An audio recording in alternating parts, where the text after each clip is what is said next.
I am going to talk to you about two things that I really love: movies and Black history. Today, I want to talk to you about a movie that's called The Bingo Long Traveling All Stars and Motor Kings. This is a 1976 movie that starred Billy D. Williams, James Earl Jones, and Richard Pryor. This movie is about Negro League Baseball. We have a character that's named Bingo, and he is in a dispute with the owner of the Negro League team that he plays for. The dispute is about money, it's also about disrespect. One of Bingo Long's teammates is badly injured in a baseball game, and when he gets to the hospital, it's found out that he won't be able to play baseball again. The owner of the Negro League team, who goes by the name of Sally Potter, instead of having concern about the player or even helping him with the hospital bills, decides to release him from the team. This really ticks off the teammates. And Bingo Long, he quits the team and he goes to other Negro League team players and basically says they're dealing with the same thing. They want to go out and support their own self, make their own team. And this is how we come up with the name, the Bingo Long Traveling All Stars and Motor Kings. Several players sign up with Bingo.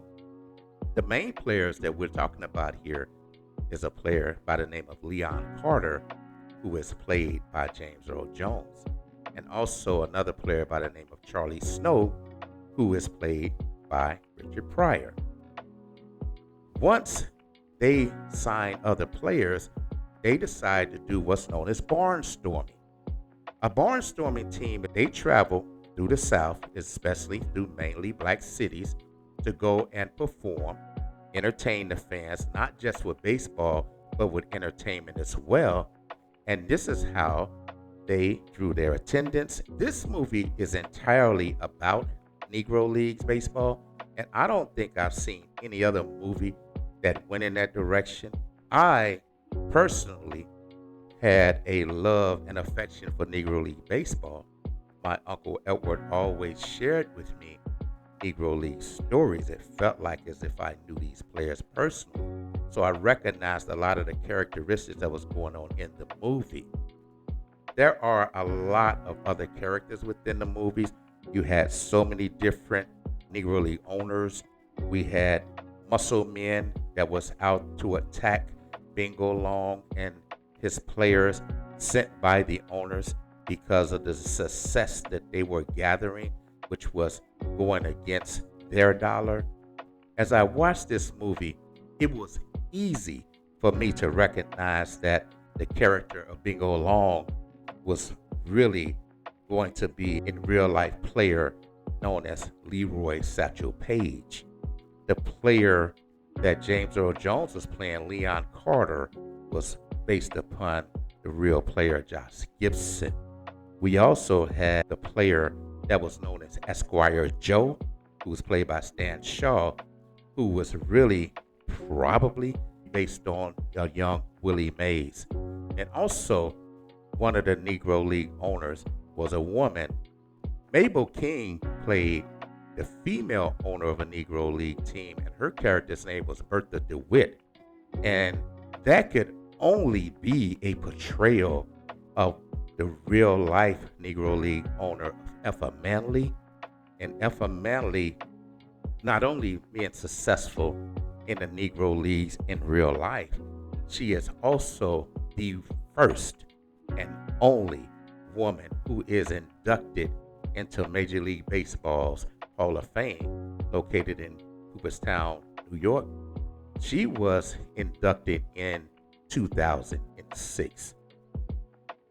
My only thing about Mabel King playing her is I thought it would have been a genius move had they decided to have Lena Horne play Effa Manley character in this movie. She looks more like Effa Manley than Mabel King to me. And this is nowhere to knock Mabel King because I love Mabel King. I remember her being the mama on What's Happening, and I definitely remember her playing the evil witch in The Wiz. When she's hitting her, don't nobody bring me no bad news. She was good in that. So no way am I knocking Mabel King. I'm just saying on an Effa Manley part, Lena Horne would have been a better match for it. That's all I'm saying. The film was made for $9 million and it grossed $33 million. And that is really great for a black film in 1976. As I stated, to me, this is a classic movie. And with that being said, I refuse to give out any spoilers about it. I know it's crazy saying spoilers from 1976, but here's my point. I'm making this video based off of Black history, but at the same time, for the young people who may have never ever heard of this film, I'm recommending that you go back, look for it, and watch this film. I know you'll be entertained by it. And then I know we have people out there who will say, I haven't watched that movie in like 10 or 20 years. To both groups, I say this, go look it up, watch it. In the other case, watch it again. And see if you see what I'm saying about how entertainment this was.